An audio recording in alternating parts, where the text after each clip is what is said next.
ভারতীয় আগ্রাসন নিয়ে মাঝে মধ্যে আপনারা সোচ্চার হলেও যখন মার্কিন সাম্রাজ্যবাদী আগ্রাসন বা ধরেন দেশবিরোধী বিভিন্ন স্বার্থবিরোধী চুক্তি, বন্দর, আইএমএফ লোন, এসব নিয়ে আপনাদের তেমন কোনো আলোচনা নাই, নাকি আপনারা এগুলো আসলে দেশের জন্য কল্যাণকর মনে করেন সেই কারণে খুব একটা এই ব্যাপারে কথা বলেন না, মানে না, তুলনামূলক হারে?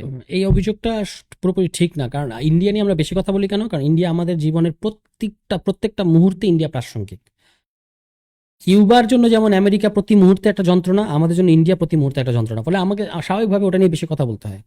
এর বাইরে মার্কিন যুক্তরাষ্ট্র এসে আমাদের দেশের সার্বভৌমত্ব নষ্ট করতে চাইবে, আমরা এটা সেলিব্রেট করবো, নট লাইক দ্যাট, একেবারেই সেটা না।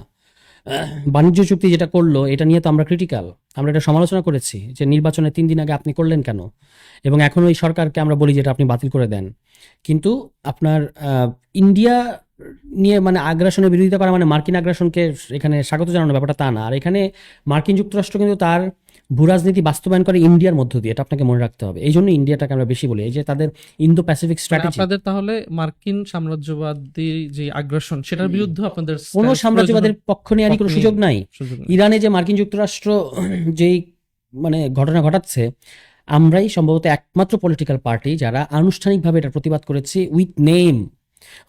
কোনো ডিপ্লোমেসি করিনি এখানে। আমরা বলেছি যে আপনি একটা জেনোসাইডাল ওয়ার চাপিয়ে দিচ্ছেন, এটা একটা ইম্পেরিয়াল অ্যাটাক এবং এটা আনএক্সেপ্টেবল, এগুলো আমরা বলেছি। মানে এই ল্যাঙ্গুয়েজগুলো সাধারণত ডিপ্লোম্যাটিক এই বিবৃতিগুলো আপনি দেখবেন যে একটু ধূসর একটু ভাষা ব্যবহার করা হয়, আমরা কিন্তু সেটা করি নাই। ফলে কোনো ধরনের আগ্রাসনই আমাদের জন্য আমরা স্বাগত জানাবো না, এটা প্রশ্নই আসে না। আমরা বাংলাদেশপন্থী রাজনীতির কথা বলেছি। মার্কিন যুক্তরাষ্ট্র যদি আমাদের এখানে আরও বেশি হস্তক্ষেপ করতে থাকে তাহলে আমরা অবশ্যই এটারও বিরোধিতা করব। এবং ইরানের জন্য যেমন মার্কিন যুক্তরাষ্ট্র প্রতি মুহূর্তে একটা যন্ত্রণা, বা ইসরায়েল, আমাদের জন্য সেরকম ভারত। এই কারণে আমরা ভারত নিয়ে আমাদের বেশি কথা বলতে হয়।